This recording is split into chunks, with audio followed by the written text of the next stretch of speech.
সব সময় কি আর নিজের সাজলে হয়, মাঝে মাঝে এদেরকেও সাজাতে হয়। হ্যালো এভরিওয়ান, আমি কুহু। কেমন আছেন সবাই?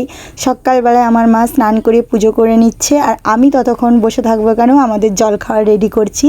আলু ভাজা আর বেসন ভাজা করছি। আমার আলু ভাজা আর বেসন ভাজা প্রায় কমপ্লিট। ততক্ষণ আমার বনু এসেছে আমার কাছে সাজতে, ও যাবে ওর মামার বাড়ি। আজকে প্রায় কাকিমা 7-8 মাস পরে বাপের বাড়ি যাচ্ছে, তো বনু আর ভাই কতদিন থাকবে না। কাকিমা যাচ্ছে 8-10 দিনের প্রোগ্রামে। আমাদের বাড়িটা পুরো খালি লাগবে, এরা থাকলে সবসময় যেন বাড়িটা আনন্দে থাকে, মেতে থাকে। তো আমার আবার আজকে একটা প্রবলেম হয়ে গেল, সেলাই মেশিন খারাপ। আমার মা তো তার এক গাদা ব্লাউজ নিয়ে বসে গেল, মাঝখানে মেশিনটা খারাপ হয়ে। তো মেশিন খারাপ হলেও কোনো সমস্যা নেই, দোকানকে যাওয়ার কোনো প্রয়োজন নেই। আমার বাড়িতেই মিস্ত্রি আছে, আমার বাবা সেলাই মেশিনের কাজ করতো, এই সেলাই লাইনেরই কাজ করতো। তো আমার বাবা মেশিনের সমস্ত পার্টস জানে, কোনো সমস্যা হলে বাবাই ঠিক করে।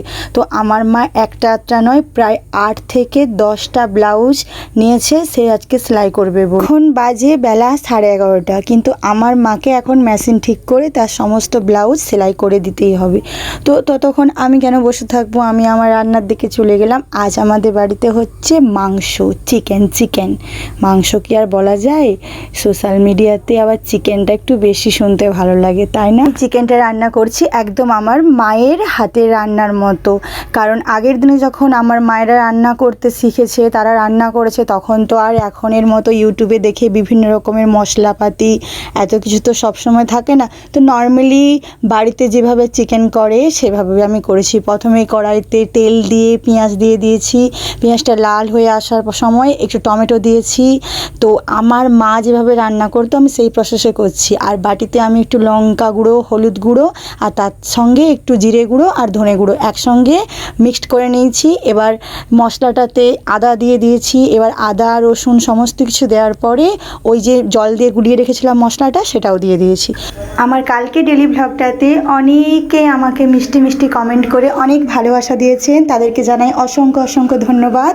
তো সেখানে আমার এক মাসিমণি আমাকে কমেন্ট করেছে যে বৃষ্টিতে ভিজে ভিজে মানে ভিডিও করার জন্য মেকআপ করেছো।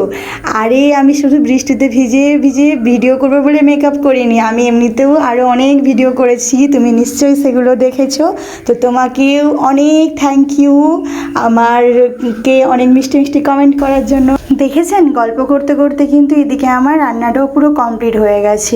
এতক্ষণ ধরে আপনাদের আমি চিকেন রান্নাটা দেখালাম, একটা কিন্তু মিষ্টি মিষ্টি কমেন্ট রেখে যাবেন যে আমার রান্নাটা কেমন হয়েছে, তবেই তো পরের বারে আবার সুন্দর সুন্দর মেকআপের ভিডিও, রান্নার ভিডিও নিয়ে আসতে পারবো আপনাদের সামনে। তো সবাই ভালো থাকবেন, হ্যাপি থাকবেন। আজকের মতো এখানেই, টাটা।